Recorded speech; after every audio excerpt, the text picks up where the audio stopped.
വചനാഗ്നി വചനാഗ്നി ആത്മാവിൽ അഭിഷേക വചനാഗ്നി വചനാഗ്നി വചനാഗ്നി ആത്മാവിൽ അഭിഷേക വചനാഗ്നി ദേശങ്ങൾ രാജ്യങ്ങൾ ഗോത്രങ്ങൾ വംശങ്ങളെങ്ങും അറിയട്ടെ വചനാഗ്നി ദേശങ്ങൾ രാജ്യങ്ങൾ ഗോത്രങ്ങൾ വംശങ്ങളെങ്ങും പടരട്ടെ വചനാഗ്നി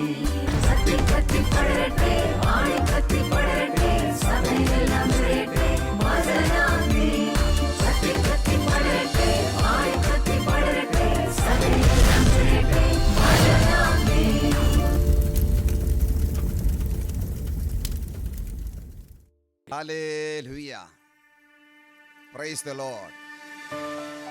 വീണ്ടും വരുവാനിരിക്കുന്ന കർത്താവായ യേശുവിൻ്റെ വലിയ നാമത്തിൽ എല്ലാ ഷാലോം പ്രേക്ഷകരെയും ഈ വചനാഗ്നി ശുശ്രൂഷയിലേക്ക് ഏറ്റവും സ്നേഹത്തോടെ സ്വാഗതം ചെയ്യുകയാണ്. ഓരോ വചന ശുശ്രൂഷകളും ദൈവം നമ്മെ വെട്ടിയൊരുക്കുന്ന, ദൈവത്തിൻ്റെ സ്വഭാവത്തിലേക്ക് നമ്മളെ രൂപപ്പെടുത്തുന്ന വലിയ ശുശ്രൂഷയാണ് ഓരോ വചന പ്രഘോഷണങ്ങളും. ആയതിനാൽ ഓരോ ദൈവവചന ശുശ്രൂഷയുടെ മുൻപിൽ നമ്മൾ നിൽക്കുമ്പോഴും പ്രിയമുള്ളവരെ, ദൈവമേ നീ എന്നോട് സംസാരിക്കണമേ, എൻ്റെ ജീവിതത്തിൽ ഇനിയും വരുത്തേണ്ട മാറ്റങ്ങൾ, വെട്ടിയൊരുക്കലുകൾ, തിരുത്തലുകൾ നീ എനിക്ക് നൽകണമേ എന്നുള്ള ആ മനോഭാവത്തോടെ ആയിരിക്കണം പ്രിയമുള്ളവരെ നമ്മൾ ദൈവസന്നിധിയിൽ നമ്മൾ ആയിരിക്കേണ്ടത്. അപ്പോൾ ഈ ഒരു ദാഹത്തോടെ ദൈവവചനം കേൾക്കുന്നവർക്കാണ് യഥാർത്ഥമായി ദൈവം എന്നോട് സംസാരിച്ചു എന്നുള്ള ആ ഉറപ്പിൽ തൻ്റെ ജീവിതത്തെ പരിശോധിക്കുവാൻ സാധിക്കുന്നത്. ഓരോ വചന ശുശ്രൂഷകളും അപ്രകാരം നിങ്ങളെ സഹായിക്കട്ടെ എന്ന് ഏറ്റവും സ്നേഹത്തോടെ പ്രാർത്ഥിക്കുകയാണ്.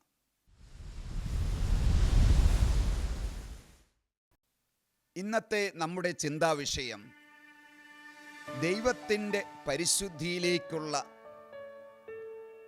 പരിശീലനം എന്നുള്ളതാണ്. ഇതിനാമുഖമായി ഹെബ്രായ ലേഖനം 12-ാം അധ്യായം അതിനെ 5-6 തിരുവചനങ്ങൾ സാധിക്കുമെങ്കിൽ ബൈബിൾ ഉള്ളവരെല്ലാം അവരവരുടെ ബൈബിൾ എടുത്ത് ഇപ്പോൾ ആ ഭാഗം വായിച്ചു നോക്കുന്നത് ഏറെ നല്ലതാണ്. വചനം ഇങ്ങനെയാണ് പറയുന്നത്: എൻ്റെ മകനെ, കർത്താവിൻ്റെ ശിക്ഷണത്തെ നീ നിസ്സാരമാക്കരുത്. അവൻ ശാസിക്കുമ്പോൾ നീ നഷ്ടധൈര്യനായി മാറരുത്. കർത്താവിൻ്റെ ശിക്ഷണത്തെ നീ എന്തു ചെയ്യണം? സ്നേഹിക്കണം. ആ ശിക്ഷണം നമുക്ക് ലഭിക്കുമ്പോൾ നീ അതിനെ നിസ്സാരമാക്കി നീ മാറ്റരുത്. ദൈവത്തിൽ നിന്ന് നമുക്ക് ശിക്ഷണമാണ് കിട്ടുന്നത്, ശിക്ഷയല്ല എന്നുള്ള കാര്യം പ്രിയമുള്ളവരെ നമ്മൾ മനസ്സിലാക്കണം. ദൈവം ആരെയും ശിക്ഷിക്കുന്നില്ല. ദൈവത്തിൽ നിന്ന് ശിക്ഷ കടന്നു വരുന്നില്ല. ദൈവം ശിക്ഷയല്ല നൽകുന്നത്, ശിക്ഷണമാണ് നൽകുന്നത്.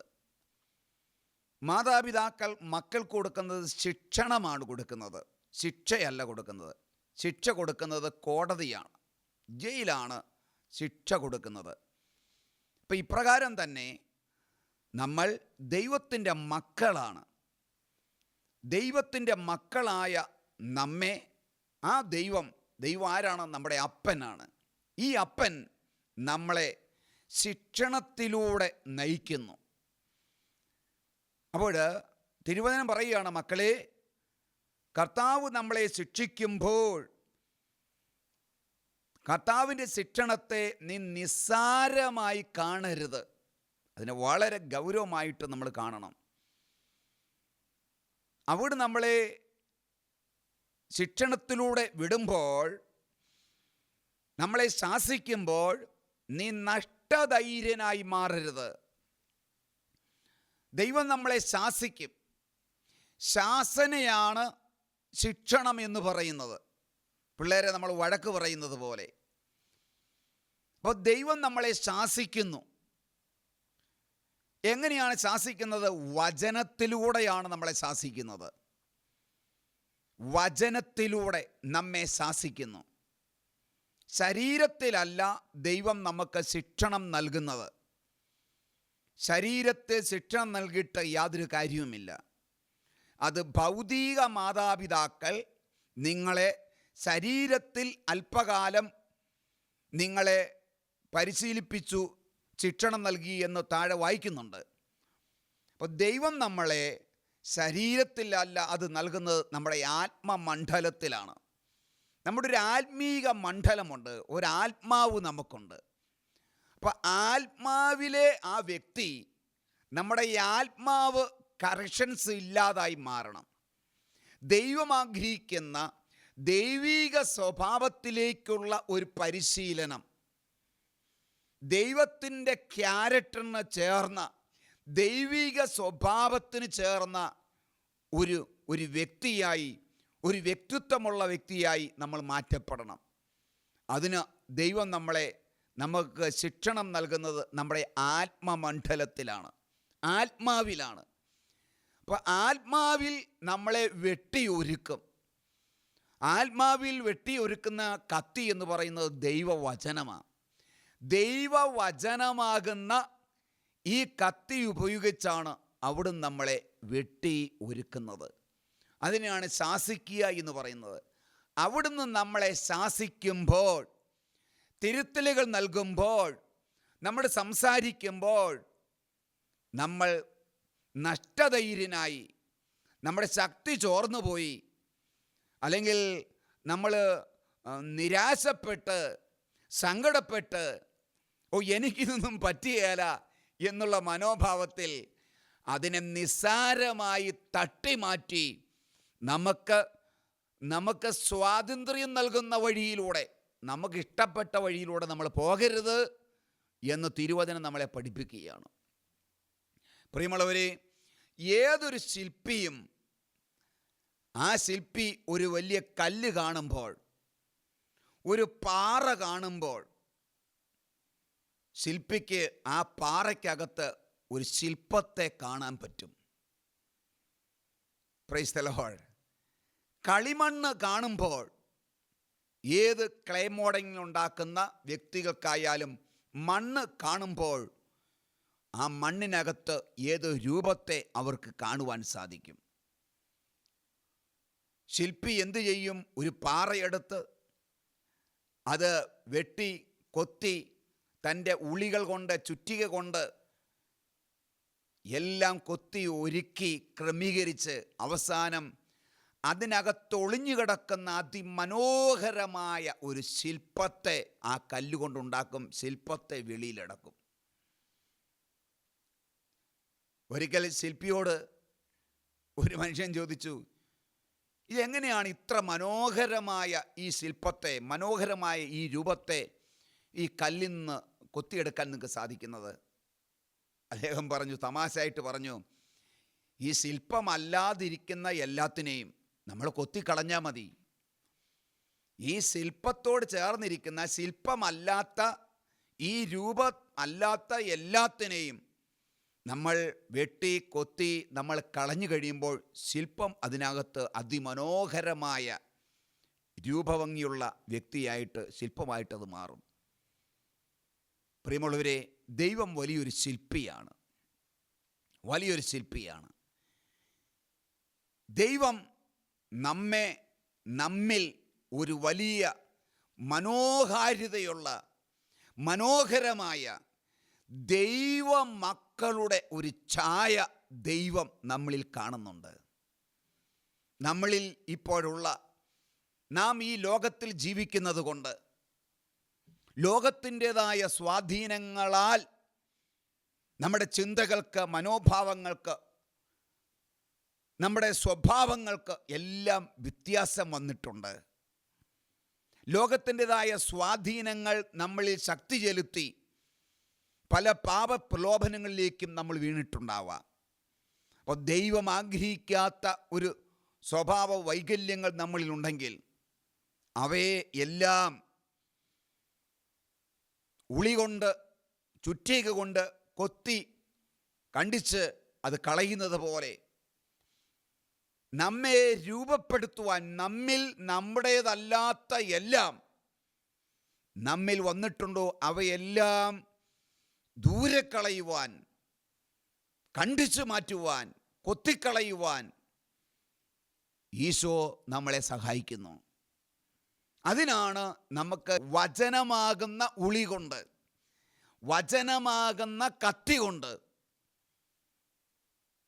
ഈ ലോകത്തിൽ നിന്ന് നമുക്ക് പറ്റിച്ചേർന്ന നമ്മുടെ ശരീരത്തിലേക്ക്, നമ്മുടെ മനസ്സിലേക്ക് കയറിയിരിക്കുന്ന എല്ലാ ഭൗതികമായ ജഡികമായ സ്വഭാവങ്ങളെയും വൈകല്യങ്ങളെയും എല്ലാം ഇതാ ആ വാളുകൊണ്ട് വെട്ടി വെട്ടി വെട്ടി ചെത്തി കൊത്തി അതിനെ കളഞ്ഞ് അവസാനം അതിമനോഹരമായ ഒരു രൂപം, ദൈവീക സാദൃശ്യത്തിന് ചേർന്ന രൂപത്തെ നമ്മൾ സൃഷ്ടിക്കുവാൻ വേണ്ടിയാണ് പ്രിയമുള്ളവരെ ദൈവത്തിൻ്റെ ശിക്ഷണം ദൈവം നമുക്ക് നൽകിയെന്ന്. ഈ ശിക്ഷണം നമുക്ക് നൽകുമ്പോൾ നമ്മൾ കരയരുത്, ഇട്ടിട്ട് പോകരുത്, ഓ മടുത്തു എന്ന് പറയരുത്.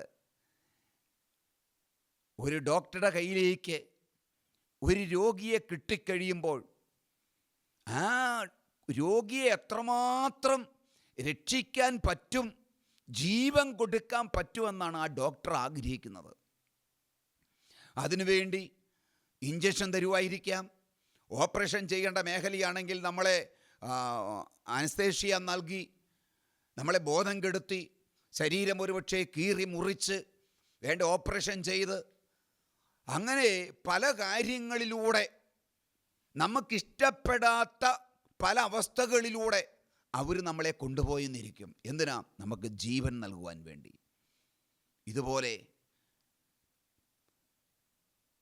ദൈവം നമ്മളെ ശിക്ഷണത്തിലൂടെ വിടുന്നത് ദൈവത്തിൻ്റെ പരിശുദ്ധിയിൽ പങ്കുചേരുവാൻ വേണ്ടിയിട്ടാണ്. അതാണ് ഹെബ്രായ ലേഖനം 12-ാം അധ്യായം അതിൻ്റെ 10-ാമത്തെ തിരുവചനം. മനോഹരമായൊരു വചനമാണിത്. 12:10. ദൈവം നമ്മെ പരിശീലിപ്പിക്കുന്നത് നമ്മുടെ നന്മയ്ക്കും തൻ്റെ പരിശുദ്ധിയിൽ നാം പങ്കുകാരാകുന്നതിനും വേണ്ടിയാണ്. മറക്കരുത് ഈ വചനം. എന്താണ്? ദൈവം നമ്മെ പരിശീലിപ്പിക്കുന്നത് ഒന്ന് നമ്മുടെ നന്മയ്ക്ക് വേണ്ടിയിട്ട്, രണ്ട് ദൈവത്തിൻ്റെ പരിശുദ്ധിയിൽ, ശ്രദ്ധിക്കുക, ദൈവത്തിൻ്റെ പരിശുദ്ധിയിൽ നമ്മൾ പങ്കുകാരാകുന്നതിന് വേണ്ടിയാണ് ദൈവം നമ്മെ പരിശീലിപ്പിക്കുന്നത്, നമുക്ക് ശിക്ഷണം നൽകുന്നത്, നമ്മളെ വെട്ടി ഒരുക്കുന്നത്, വചനത്തിലൂടെ നമ്മളെ കറക്റ്റ് ചെയ്യുന്നത്, വചനത്തിലൂടെ നമുക്ക് നിർദ്ദേശങ്ങൾ നൽകുന്നത്, വചനത്തിലൂടെ നമ്മുടെ തെറ്റുകളെ തിരുത്തുന്നത്, ഉപദേശം നമുക്ക് നൽകുന്നത്. എന്തിനാ? ശ്രദ്ധിക്കണം, ദൈവത്തിൻ്റെ പരിശുദ്ധിയിൽ, ആ പരിശുദ്ധിയിൽ പങ്കുകാരാകണം നമ്മൾ. അതിൽ കുറഞ്ഞതൊന്നും ദൈവം നമ്മളിൽ നിന്ന് ആഗ്രഹിക്കുന്നില്ല. നമ്മൾ ധ്യാനഗുരുക്കന്മാരെ പോലെ ഇരുന്നാൽ പോരാ. ചിലർ ആഗ്രഹിക്കാറുണ്ട്, കർത്താവേ ആ ധ്യാനഗുരുവിൻ്റെ അഭിഷേകം എനിക്ക് കിട്ടണം, ആ ധ്യാനഗുരുവിനെ പോലെ എനിക്കാകണം. അല്ലല്ല. വേറെ ചിലർ ചിന്തിക്കുക, കർത്താവേ ഇന്ന വിശുദ്ധനെ പോലെ എനിക്കാകണം, ആ വിശുദ്ധൻ്റെ ആ കൃപ എനിക്ക് കിട്ടണം, ആ വിശുദ്ധനെ പോലെ എനിക്കായിത്തീരണം, ആ വിശുദ്ധൻ്റെ വിശുദ്ധി കൊണ്ട് എനിക്ക് നിറയണം. പ്രിയമുള്ളവരെ, അല്ലല്ല, അതൊക്കെ ചെറിയ കാര്യങ്ങളായത്. ദൈവം ആഗ്രഹിക്കുന്നത് നമ്മുടെ മുമ്പിൽ നമ്മൾ ദൃശ്യമായി കാണുന്ന ഏതെങ്കിലും ആത്മീയ വ്യക്തികളെ പോലെയോ വിശുദ്ധന്മാരെ പോലെയോ വാഴ്ത്തപ്പെട്ടവരെ പോലെയോ ഒന്നുമല്ല. അതിനേക്കാളും ഉയർന്ന് ഉയർന്ന് ഉയർന്ന് ദൈവത്തിൻ്റെ നിലവാരത്തിലേക്ക്, ആമേൻ, ദൈവത്തിൻ്റെ പരിശുദ്ധി, ദൈവത്തിൻ്റെ പരിശുദ്ധിയിൽ നമ്മൾ പങ്കുകാരാകണം. അപ്പോൾ ദൈവത്തിൻ്റെ പരിശുദ്ധിയിലേക്കുള്ള ഒരു പരിശീലനമാണ് ഈ വെട്ടിയൊരുക്കൽ, ഈ ശിക്ഷണം എന്ന് പറയുന്നത് എത്രയോ ശ്രേഷ്ഠമായ ഒരു കാര്യമാണ് പ്രിയമുള്ളവരെ. അപ്പം അതിൽ കുറഞ്ഞതൊന്നും ദൈവം നമ്മളിൽ നിന്ന് പ്രതീക്ഷിക്കുന്നില്ല. അതുകൊണ്ട് ഈ ലോകത്തിൽ എനിക്ക് കുറച്ച് അനുഗ്രഹങ്ങൾ കിട്ടി, അല്ലെങ്കിൽ കുറച്ച് പേരുണ്ടാകണം, ഈ ലോകത്തിൽ മറ്റുള്ളവരുടെ മുമ്പിൽ വലിയ കുഴപ്പമില്ലാത്ത നല്ല ഒരു വിശ്വാസിയാണെന്നുള്ള പേരുണ്ടാക്കണം, ആ പേരിൽ അറിയപ്പെടണം, വലിയ തെറ്റുകുറ്റങ്ങളൊന്നുമില്ലാത്ത ഒരു കുഴപ്പമില്ലാത്ത ഒരു വിശ്വാസിയായിട്ട് വളരണം, കത്തോലിക്കനായിട്ട് വളരണം. അല്ലെങ്കിൽ ചിലർ കുറച്ചും കൂടെ കൂടിക്കഴിഞ്ഞാൽ എനിക്കൊരു വിശുദ്ധനെ പോലെയാകണം, വിശുദ്ധൻ ചെയ്യുന്ന പോലെയൊക്കെ ചെയ്ത് അതുപോലെ അനുകരിച്ച് അതുപോലെ ആകാനായിട്ട് ശ്രമിക്കുക. ഇതൊക്കെ പ്രിയമുള്ളവരെ ചെറിയ കാര്യങ്ങളെ ഇതൊക്കെ. അതിനേക്കാളും ഉയർന്ന വിശുദ്ധന്മാരും എങ്ങനെ വിശുദ്ധന്മാരായത്? വിശുദ്ധന്മാർ യേശുവിനെ കണ്ടാണ് അവർ ജീവിച്ചത്. അതുകൊണ്ടാണ് മറ്റൊരു ഭാഗത്ത് പൗലോസ് പറയുന്നത്, ക്രിസ്തുവിനെ മുന്നിൽ കണ്ടുകൊണ്ട് വേണം നിങ്ങൾ ഓടാൻ. വേറെ ആരെയും കാണരുത്.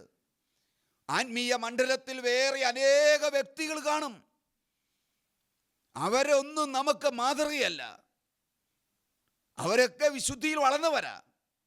പക്ഷെ നമ്മൾ അവരെ അല്ല നോക്കേണ്ടത്, പിന്നെയോ അവരെ അവരാക്കി മാറ്റിയ വിശുദ്ധന്മാരെ വിശുദ്ധന്മാരാക്കി മാറ്റിയതാരാ? യേശുവാണ്. അവൻ്റെ യോഗ്യതയാണ്. യേശു ആരാ? ദൈവമാണ്. അപ്പം യേശുവിനെ മുന്നിൽ കണ്ടുകൊണ്ട് വേണം നിങ്ങൾ ഓടാൻ. അപ്പോഴാണ് വഴിതെറ്റാതിരിക്കുന്നത്. യേശുവിൽ എത്തിച്ചേരുന്ന അപ്പോഴാണ്. വിശുദ്ധന്മാരെ കണ്ടു ഓടിയാൽ വിശുദ്ധന്മാരുടെ അടുക്കലേ നമുക്ക് ചെല്ലാൻ പറ്റുള്ളൂ. ധ്യാനഗുരുക്കന്മാരെ കണ്ടുകൂടിയാൽ ധ്യാനഗുരുക്കന്മാരുടെ അടുക്കലേ നമുക്ക് ചെല്ലാൻ പറ്റുള്ളൂ. മറ്റേതെങ്കിലും വ്യക്തികളെ കണ്ടുകൂടിയാൽ അവിടെ മാത്രമേ ചെല്ലാൻ പറ്റുള്ളൂ. പിന്നെയോ ദൈവത്തെ കണ്ടുകൊണ്ട്, ക്രിസ്തുവിനെ കണ്ടുകൊണ്ട് വേണം നമ്മൾ ഓടാൻ. ഞാൻ പറഞ്ഞു വന്നത്, ദൈവത്തിൻ്റെ പരിശുദ്ധിയിൽ നമ്മൾ പങ്കുകാരാകാൻ വേണ്ടിയുള്ള പരിശീലനമാണ് ദൈവം നമുക്ക് നൽകുന്നത്. ആ പരിശീലനം നമുക്ക് കിട്ടിയാൽ നമ്മൾ ആ ദൈവം ആരാണ്? നമ്മുടെ അപ്പൻ. അപ്പൻ്റെ സ്വഭാവത്തിലേക്ക്, അപ്പൻ്റെ അതേ കാഴ്ചപ്പാടിലേക്ക്, അപ്പൻ്റെ ആ ആത്മീയ നിലവാരത്തിലേക്ക് നമ്മൾ പങ്കുകാരാകുക ചെയ്യുന്നത്. ദൈവത്തിൽ പങ്കുകാരാകണം നമ്മൾ. മക്കളെങ്കിൽ നമ്മൾ അപ്പനെ പോലെ, ഇത് പറയല്ലേ, നീ അപ്പനെ പോലെ ഇരിക്കണം, അപ്പനെ പോലെ ചിന്തിക്കണം, അപ്പനെ പോലെ കാണുക, അപ്പനെ പോലെ സംസാരിക്കുക പറയാറില്ലേ? അത് സാധ്യമാകാൻ വേണ്ടിയിട്ടാണ് പ്രിയമുള്ളവരെ ദൈവം നമ്മളെ പരിശീലിപ്പിക്കുന്നത്, നമുക്ക് ശിക്ഷണം നൽകുന്നത്. ഏതിലൂടെ? വചനത്തിലൂടെ. അതിൽ കുറഞ്ഞൊന്നും ദൈവം ആഗ്രഹിക്കുന്നില്ല. അപ്പോൾ എത്രയോ വലിയ മഹത്വകരമായ ഒരു സ്ഥാനത്തേക്കാണ്, ഒരു പദവിയിലേക്കാണ് ദൈവം തമ്പുരാൻ പ്രിയമുള്ളവരെ നമ്മളെ നടത്തുന്നത്, വഴി നടത്തുന്നത്. അതിനു വേണ്ടിയിട്ടാണ് ഈ വചന ശുശ്രൂഷകളെല്ലാം. അതുകൊണ്ട് ഈ വലിയൊരു ലക്ഷ്യത്തോടെ, ദർശനത്തോടെ, ആഗ്രഹത്തോടെ വേണം നമ്മൾ ഓരോരുത്തരും ദൈവവചനത്തിൻ്റെ മുൻപിൽ ഇരിക്കാൻ.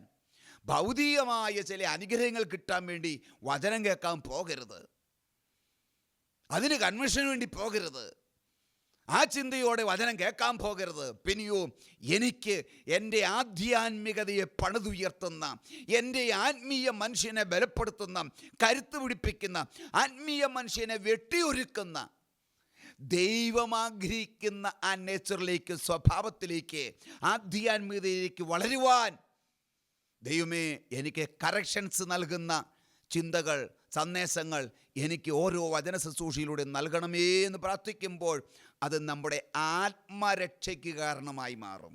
ആത്മരക്ഷയ്ക്ക്. അതുകൊണ്ട് ഈ ശബ്ദം കേൾക്കുന്ന പ്രിയമുള്ളവരെ, നിങ്ങൾ കൂടുതലായിട്ട് ദൈവവചനം ഈ ഒരു കാഴ്ചപ്പാടോടെ വായിക്കുക. ലേഖനങ്ങൾ നിങ്ങൾ വായിക്കുക. ലേഖനങ്ങൾ 4 സുവിശേഷങ്ങളേക്കാൾ നിങ്ങൾ ലേഖനങ്ങൾ വായിക്കുക. നമ്മൾ സഭയാണ്, ഞാൻ സഭയാണ്, സഭ യേശുവിൻ്റെ ശരീരമാണ്. അപ്പോൾ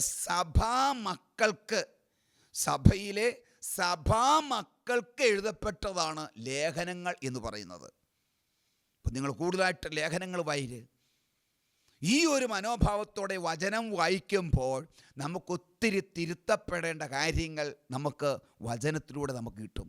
നമ്മളെ തന്നെ വെട്ടി ഉരുക്കേണ്ട കാര്യങ്ങൾ വചനം കൊണ്ട് തന്നെ നമുക്ക് വെട്ടി ഉരുക്കൽ കിട്ടും. ദൈവം നമ്മളോട് സംസാരിക്കുമ്പോൾ നഷ്ടധൈര്യനാകാതെ അതിനെ സ്വീകരിക്കുക.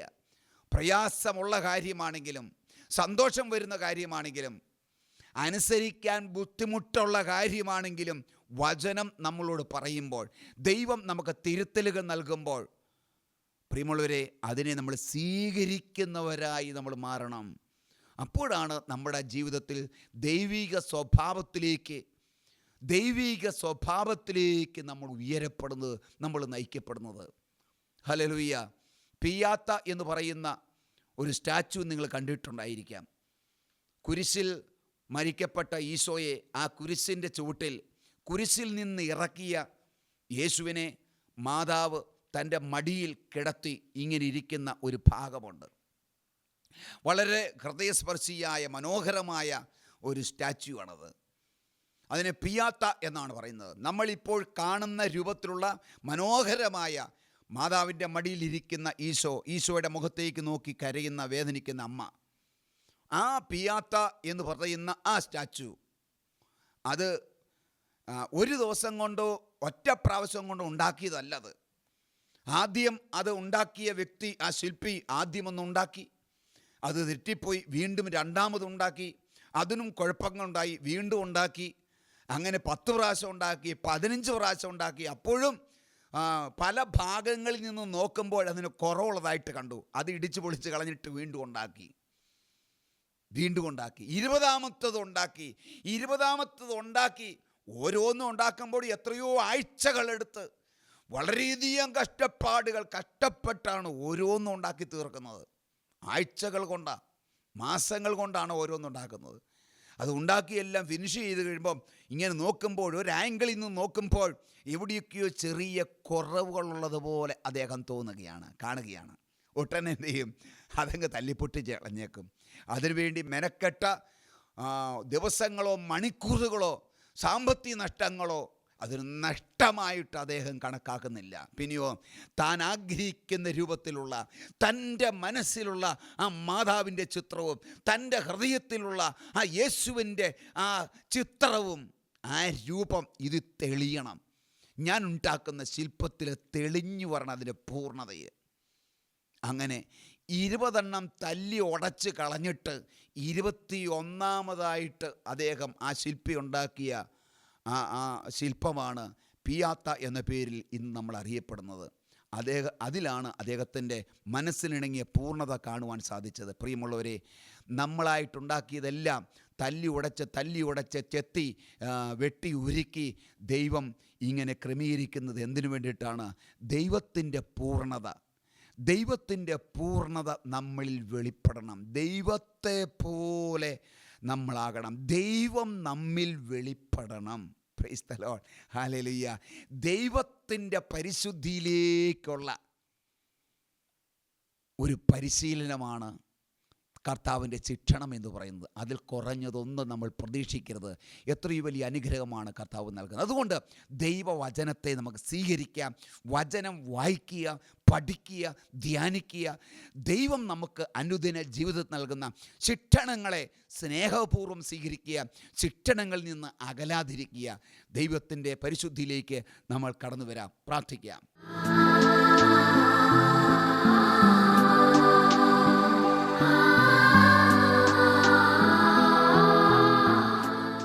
കണ്ണുകളെ അടച്ച് നമ്മളെ തന്നെ ദൈവകരങ്ങളിലേക്ക് നമുക്ക് സമർപ്പിക്കാം. കർത്താവേ, ഈ ശബ്ദം കേൾക്കുന്ന ഓരോ പ്രിയപ്പെട്ടവരെ നിന്റെ കരങ്ങളിൽ സമർപ്പിക്കുകയാണ്.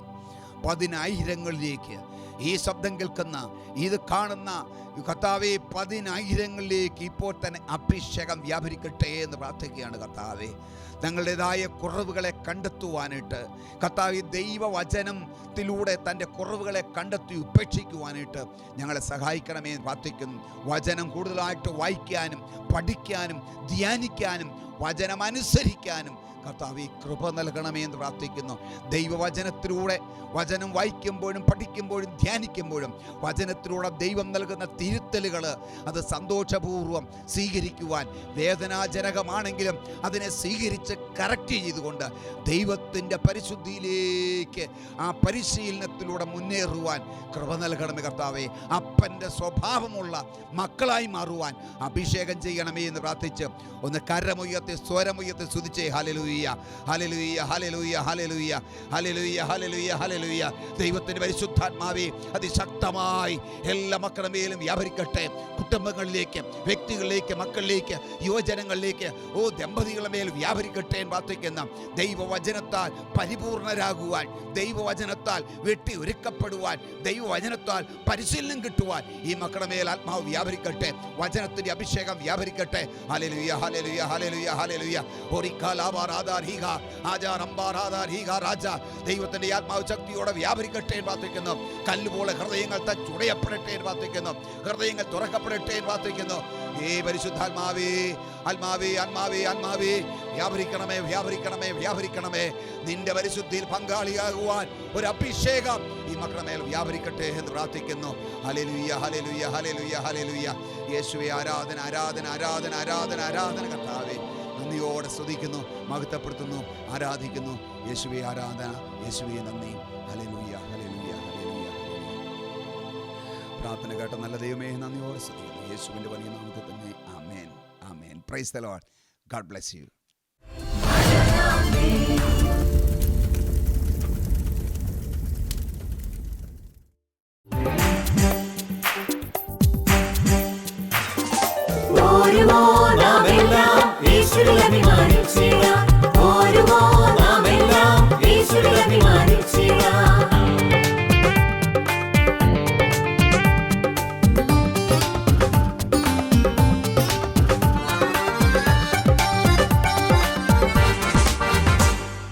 നമ്മുടെ നാഥൻ ഒലിവുമലയിൽ അന്ന് നൽകിയ മിഷൻ ദൂത് തലമുറ തലമുറ കൈമാറി കെടാതെ ഞങ്ങൾ ഘോഷിക്കും, കെടാതെ ഞങ്ങൾ ഘോഷിക്കും.